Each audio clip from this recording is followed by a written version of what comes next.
Welcome everyone to this new video. I hope you're all having a great day today.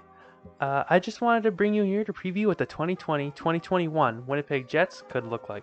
And I know the 2019-2020 season is still not over, but with all this uncertainty about it, I thought it might be interesting to take an early look into what next season's Winnipeg Jets could look like. So I broke down my provisions into 3 different Jets lineups, all with little different potential situations that I could maybe see unfolding. So let's kick it off with the 2020-2021 Winnipeg Jets lineup number 3. Actually, before I start, I would like to preface all this by saying I really don't think Sami Niku will be a Winnipeg Jet for much longer.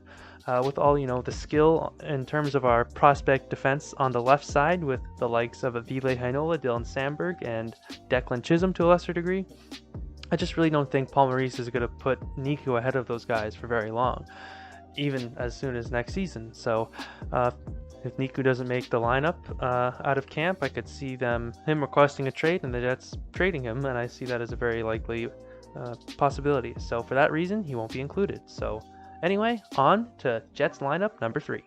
Now this lineup is what I would like to call the worst case scenario. Amid the COVID-19 pandemic and all the financial instability that's reached across every fabric of business imaginable, it's fair to suggest that the impact on the NHL could be pretty hard, even to the point where the salary cap could go down, which would impact the Jets' offseason endeavors greatly. Ever since the whole Dustin Byfuglien saga began, it appeared the Jets were eventually going to replace him via trade or free agency, but if the cap goes down, the Jets will probably have to wait another year to acquire that defenseman. In this case, re-signing trade deadline acquisition Dylan DeMello becomes an absolute must. And it could also force the Jets to re-sign Dmitry Kulikov for another year, as he looked pretty adequate alongside Neil Pionk last year, and could come at a pretty reasonable price. This scenario also sees the Jets bring back Nathan Beaulieu as a depth option alongside Carl Dahlstrom as the other depth defenseman. While not great, as long as there isn't crazy injuries like there was this past year, this should be okay depth, all things considering. And the only newbie of this group would be 2017 second-round pick Dylan Sandberg. Many have theorized that he may have a shot at making the Jets next year, but in this situation, and the Jets being cap-strapped as they are, his combination of size and puck-moving ability on that entry-level deal would be a real attractive option for them on that bottom pair.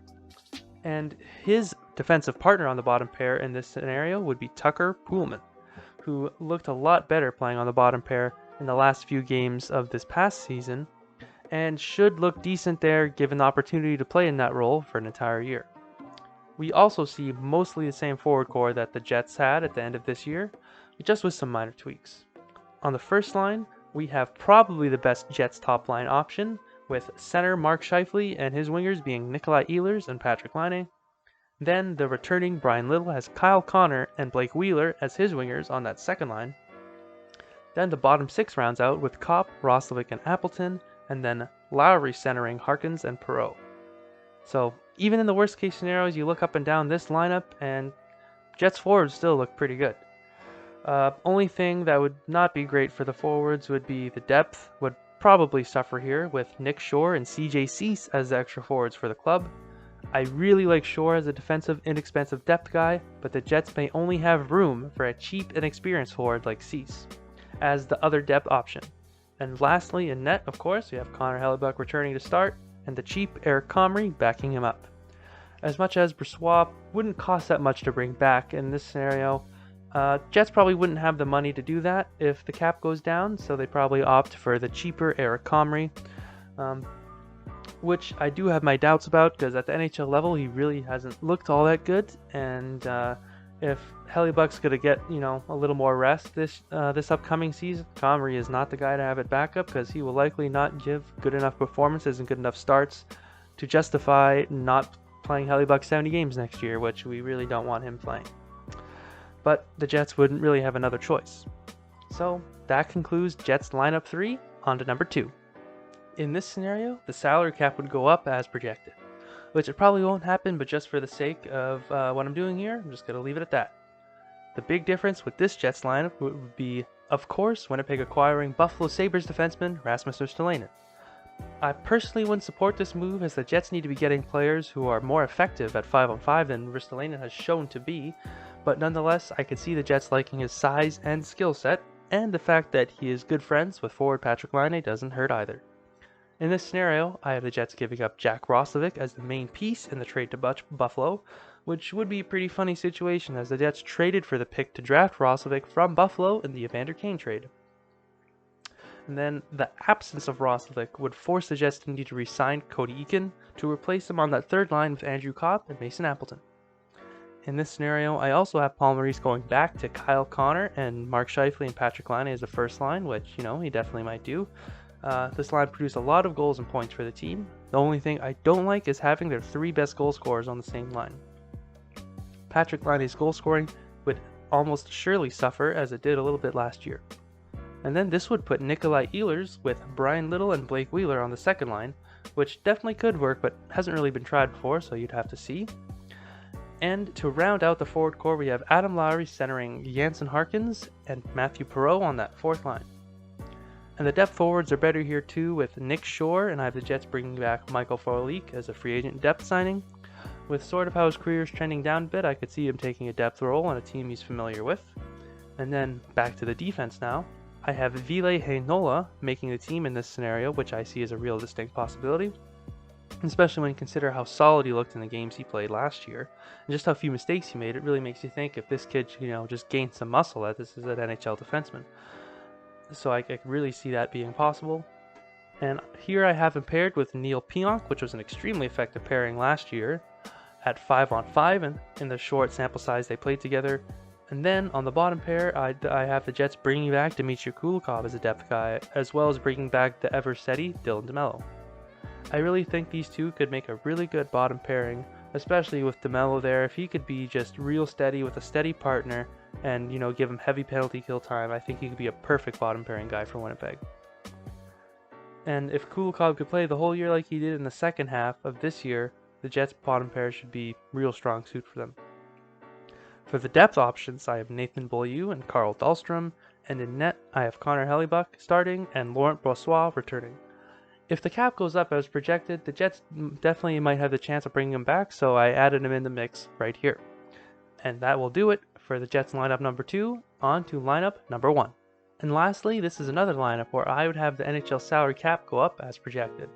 The difference here is that this is more of a lineup I would prefer. It's still realistic in my opinion, but I would love to see what this Jets team could do. To start off, I would have Mark Scheifele with Nikolai Ehlers and Patrik Laine on the first line, and then on second line the big move would be promoting Jansen Harkins to the top 6, with Blake Wheeler as a center and then Kyle Connor on the left wing. With Harkins' high energy, hard forechecking game, I can see him doing a good job of centering line himself. It's just that Blake Wheeler played a lot more center than Harkins did at the NHL level this past year, so I would see the coaching staff more realistically lean that way. And then with Harkins' promotion, I would have Brian Little centering the third line with Matthew Perreault and Jack Roslovic as his wingers. We saw this third line at the end of the 2017-18 season, and I could see this line being dominant at 5-on-5 as it was then. The only concern would be if Jack Roslovic could put up enough goals to really, provide some goals for that line, as Brian Little and Matthew Perreault are both more playmakers themselves. Because, at the end of the 2018 season, when we saw this line together, they, had a lot of possession, but they couldn't put it in the back of the net all the time. On the fourth line, I would have Andrew Copp with Adam Lowry and Mason Appleton. I think this would be a great fourth line for the Jets and could be an exceptional defensive end forechecking/cycling line. For the depth forwards, I have the Jets bringing back Nick Shore, and I also have Christian Vesalainen as another depth option. I don't think Vesalainen should be in the press box very much, but when there are injuries, I would love to see him get called up and put right into games. On defense, the big change would be Winnipeg bringing in free agent right-handed defenseman Travis Hamonic. I really believe he could bring a lot of what the Jets need at a respectable price. He's right-handed, has some size, plays with some physicality, and is decent at 5-on-5. And while he is no offensive defenseman, he is still very capable of putting up 20 to 25 points in the right role, which is really the Jets all would need from him.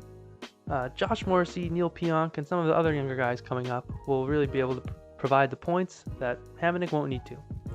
And speaking of those younger offensive guys coming up, we have both Ville Heinola and Dylan Samberg making the team. I see Sandberg being paired with Neil Pionk. I really like the idea of Pionk being paired with someone with some size and some skill for themselves. I think that would be a good fit. And then on the third pair, I have Ville Heinola with Dylan DeMello. I think Dylan DeMello could be an extremely steady partner for Heinola and could really help him grow in his first full NHL year. I just think that Heinola would have the opportunity where he wouldn't have to worry about the other guy he's playing with, and he can just focus on his own game, and that would be great for his development. Also, for the depth guys, I would have Tucker Poolman and Nathan Beaulieu, and you could throw in Carl Dahlstrom in there as well. For the Jets to be able to handle the injuries, they will need to have this much depth on defense to put themselves in a position to not only compete for a playoff spot, but also compete to win rounds in the playoffs. When you're a team that wins rounds, this is how much depth on D you need to have. And in goal, we have, of course, Connor Hellebuyck starting, but at the back position, I have Eric Comrie. Because if Winnipeg re-signs Dylan DeMello and brings in Travis Hamonic, they likely won't have the money for Brossoit to consider re-signing here. Overall, I really like this lineup. There's depth at all positions. I believe this would utilize a player's skills in the best possible way, and I could even very realistically see this team winning a round in the playoffs, which should be the expectation for the Jets, regardless of what iteration of the team we see. In conclusion, while it is much too early to predict what the Winnipeg Jets will look like next year, I could definitely see a team that at least looks like somewhat like these three lineups. Thanks for watching, I really appreciate it. Bye. Awkward outro. Awkward outro. Awkward outro. But that's okay though. Awkward outro.